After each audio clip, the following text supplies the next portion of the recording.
Hey, what's up, Matthew? This is a demo video for you for your Saber Bay Imperialist with a brass chassis and Proffie V3. Alright, so thank you very much for picking up that chassis from me and then having me install it. We're going to go over my desk. I'll show you everything in detail and then get this, your Solo Shoto, and your Perilium out in the mail to you by tomorrow. Thanks, man.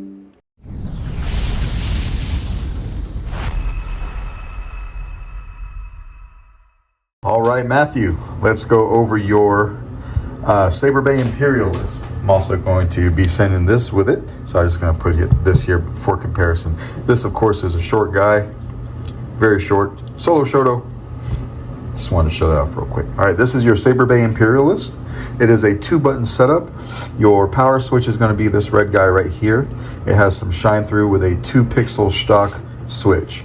And then this is your auxiliary switch over here. All right, I did put a 3-pixel accent strip inside of this bunny ear piece right here, so you'll see that light up.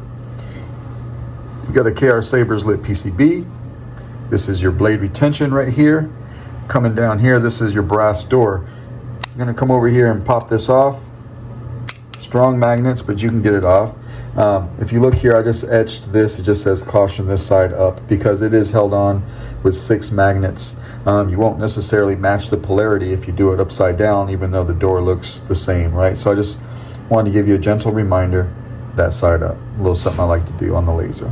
And it lets me play with the laser. Really, it's just an excuse to play with the laser.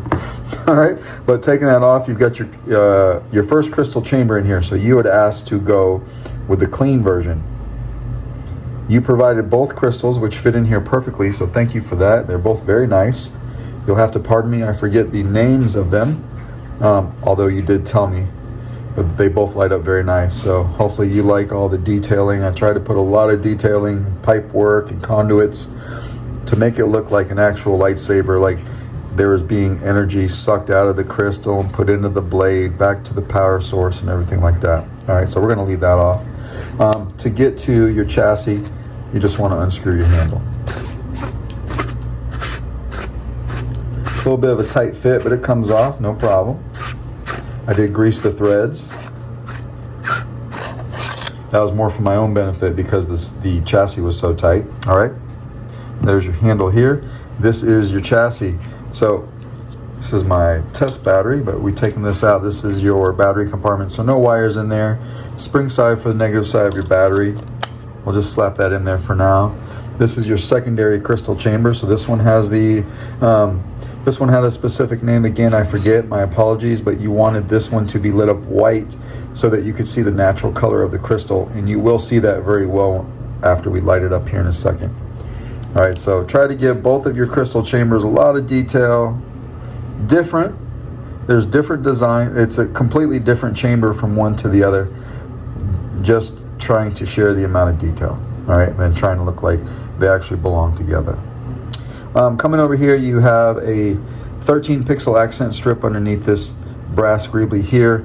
That's wired together with a 13-pixel accent strip here. You're going to see that light up through these holes. All right, you've got a single Neopixel accent right here. And there's a piece of diffusion in there so that you won't see the actual pixel because I do have these grills cut out. All right, so you'll see that light up here in a second. You've got a board cover right here, so it's on there with 3 magnets. You've got 1 magnet here, another 2 right there, if you can see that. If you take that off, that exposes your Proffie V3. So you are running my, this is my Coda font that my good friend Keenan over at KSIF made for my Coda run. I put it on here to test the Saber, and I'll be leaving it on here. There's a copy of the config file on the SD card. Your kill switch right here, though your kill switch is accessible through this hole when the board cover is on. So you just slap that right into place.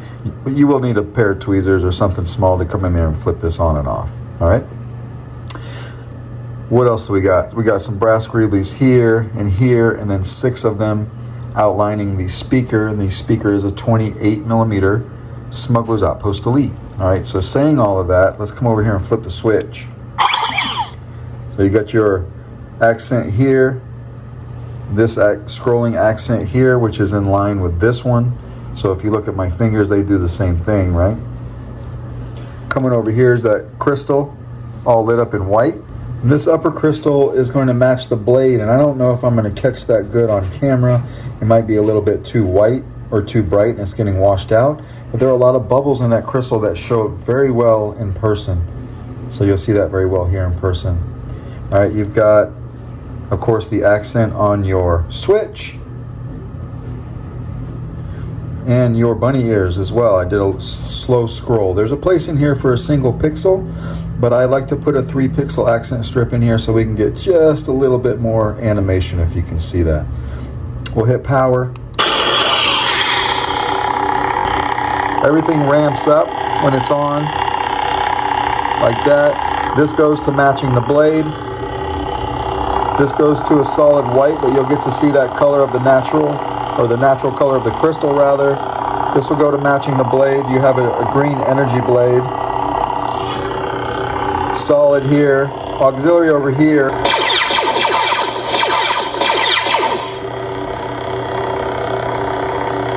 That animation, and of course your KR Sabers lit PCB, all right?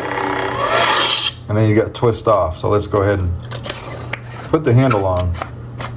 You've got a little O-ring right here that came with the kit, and I'll show you why, all right? So when you get the handle all the way on, it's gonna start getting tight about right here. I'm sorry, one more time. About right here, we're gonna use that O-ring to line up the cutout to the side of the saber. This is a faux button, it's just on here for aesthetics.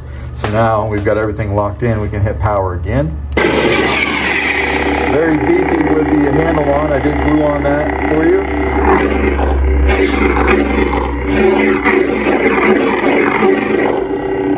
Auxiliary, don't be afraid to press it.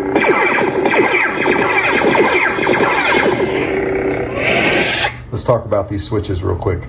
Not a whole lot of actuation in these switches, all right? I mean, I'm talking like a millimeter.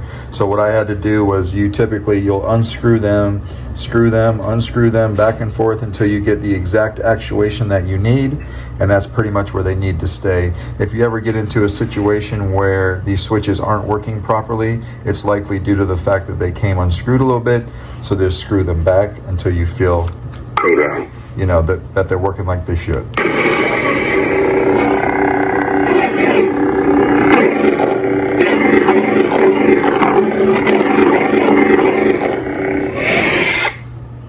I didn't bring my Allen key, so I'm just going to hold a blade in here for now. Let's not use that one. It's pretty tight. Let's use my older guy right here. If you have a brand new 1-inch blade, you will likely do some sanding. That's a pretty tight blade socket. But it lights up a blade fine. One more time. So as you can see, that crystal matches your blade. Right, twist off. We'll go ahead and take this guy, this side up, slap it in place. Stays on there very nice. Those are strong magnets. All right, coming over here.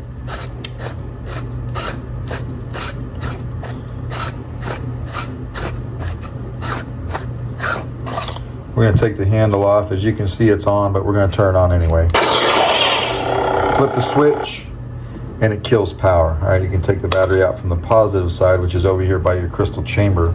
And that, sir, is how you work your Imperialist saber with brass chassis and a Proffie B3. Let me know if you have any questions. I'm gonna take a look at the Proelium that you sent me along with this. And then after I fix that, I will get all 3 of these sabers out in the mail to you. Thanks, man.